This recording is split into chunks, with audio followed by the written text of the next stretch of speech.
On day one of NFL free agency tampering time, what have the Denver Broncos already got wrong?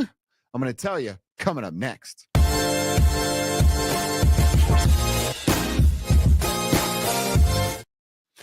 All right, Broncos country, it's here.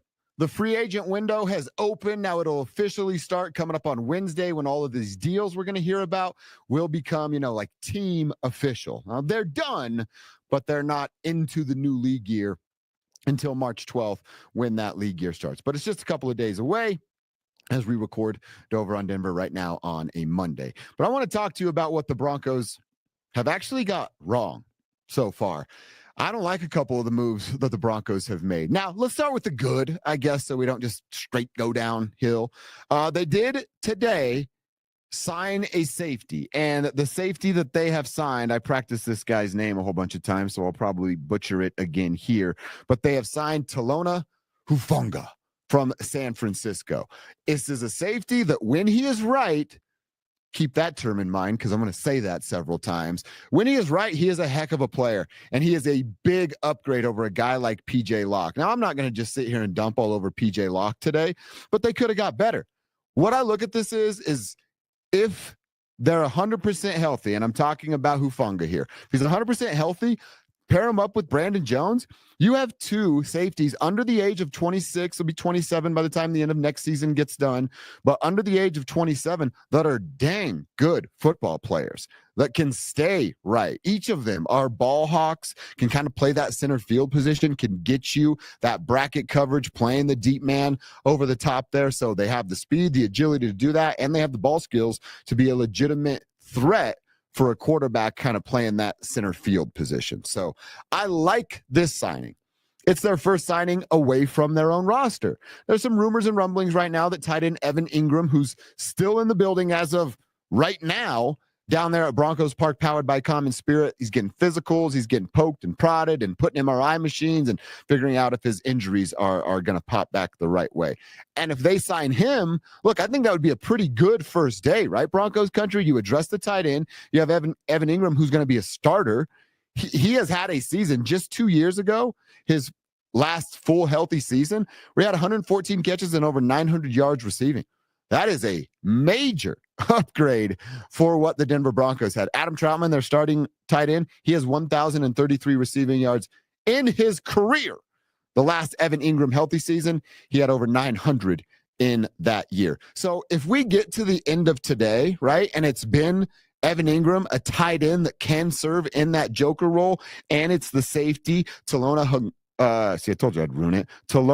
Hufanga, as your two additions outside of the roster in the locker room, I think that'd be a pretty decent day one for the Denver Broncos. No, they're not big splashy names, but George Payton and Greg Penner have told us that time and time again. They said you don't have to make a big splash. They've actually used the word measured. We're going to be measured in this, and that is what they've done here on day one. But as far as the stuff that I got questions about, right? I think it's the wrong play. Two of them specifically. And it's what went down before the tampering window actually even opened. The Denver Broncos brought back backup quarterback Jarrett Stidham. Am I mad that they brought back Jarrett Stidham? No, not really, because guess what? In a perfect world, I don't ever have to watch Jarrett Stidham play football outside of the minimum reps he should get at training camp. But they gave Jarrett Stidham a 2-year, $12 million deal. That's $6 million annually. He actually got a raise because his first deal with the Broncos was a 2-year deal worth $10 million. So he doesn't do anything. He plays in garbage time, then loses a quarterback competition to one Bo Nix and gets a pay raise. I don't know about that. You don't ever want Jarrett Stidham to play. And I would look at this with, off the top of my head, every single NFL team that's out there. When the starter goes down, well, one exception. If Joe Flacco's on your team, you might have a little bit of a shelf life. But outside of old Joe, when your starter goes down, it's a wrap, baby. The season is over. You're not going to contend. Jarrett Stidham is nowhere near the level of quarterback that Bo Nix is, and that's after 1 year. So could they have saved a couple of bucks, maybe even just lowball Jarrett Stidham? Or go ahead, Jared, test the market. Let's see what you can get. Come on back when you find out that it's a cold market out there for a backup quarterback like yourself. I would have liked to see them spend less on backup quarterback because they still only have $41 million to eat the $30+ million for the last cap hit of Russell Wilson. So Jarrett Stidham, I don't like that. I think you could have got a backup quarterback that's just as serviceable. Everybody in Broncos country would have been comfortable with another backup quarterback not named Jarrett Stidham making less money. So I don't like that deal. The other one's DJ Jones. DJ Jones posts this cryptic message. I guess it really wasn't cryptic on social media. If they're not paying you your worth, go find somebody that will. And then he got paid. DJ Jones, as a veteran player that's on the wrong side of 30, signed a 3-year, $39 million deal with 26 of that guaranteed. So let's just call it a 2-year, $26 million deal because they'll cut him after that 3rd year and not pay him $13 million. I promise you that's going to be the play. DJ Jones is here for 2 seasons. But at $13 million, you're about $4.5 million too high, in my opinion. So you've just given DJ Jones a rotational depth piece who is a great one. If you just ask DJ Jones to be a rotational player and come in and give fresh legs against a tired offensive line, you're going to get a good result. But $13 million, I mean, man, that's a big number for a guy that's playing every 3rd snap. What does that also mean for Zach Allen and Nick Bonito, who want to get paid and deserve to get paid, looking for contract extensions? The reason I don't like what's going on here is you look at Jarrett Stidham, DJ Jones, and then let's just say they're going to extend Courtland Sutton. I believe they are. Do you believe they are? What else are they going to do? Chris Godwin went back to Tampa Bay. We're starting to see some of these free agents dry up. Let's say they give Courtland Sutton a $7 million raise. It gets him to $20 million. I actually think that's fair for both parties, the Broncos and the player, as far as what his production's been. If you give him a $7 million a year raise, you're paying DJ Jones $13 million. You're giving Jarrett Stidham $6 million. We're at $26 million right now on 3 players, and the Broncos have $41 million to spend. You doing the math there? That's not a lot of money. And we haven't talked about tight end. What's Evan Ingram going to, 10 million, maybe 11 per?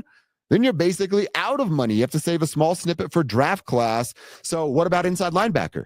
If you roll back Justin Stronad and Cody Barton with the banged up Alex Singleton, I don't think Broncos country is going to get with that. Justin Stronad, great special teams player. Terrible option at inside linebacker. So I'm just a little worried as to what the cap's going to look like. Now, I know there are folks out there, my homeboy Cecil Lammy and my buddy Will Peterson of DenverSports.com, and he's on this YouTube channel giving you some hockey news with Mile High Hockey. They actually both believe that the salary cap's not real. And there are definitely ways that you can manipulate that, and we just saw the Saints do it with Derek Carr. They saved $30-something million by converting a salary into a signing bonus. You can certainly do that. And the Broncos are the richest guys in the room with the Walton Penner Group being worth $77 billion. So, yeah, they can. But until it's happening, I'm going to approach with caution, right? So right now, the Broncos are spending a lot of money without salary cap manipulation, which will come Wednesday if it comes at all. I just don't like what I've seen with the first couple of moves. I love that they've added a safety. You don't have to address it in the draft now. Now let's see if Talona Humfunga can stay healthy and actually contribute. But the money's starting to add up, and it's going to get late real soon if you're George Payton and the guys upstairs making their decisions. Now, time will tell whether or not day one even mattered in tampering in the free agency window. But about, handful of hours into this, I'm a little worried as to where these dollars are being allocated for the Denver Broncos. Broncos country, what say you? I'd love to know your opinions. Give me some pushback. All good. We don't have to agree on everything. Tell me what you think about the first few moves that the Broncos have made. Leave a comment right here on the video. And while you're here, like and subscribe to everything that we have going on the Denver Sports YouTube. And we'll be back here on Wednesday. It'll be officially free agency, so we might have an answer on salary cap. And hopefully, just hopefully, a few more moves were made by the Denver Broncos. This has been Dover on Denver, and now I'm done.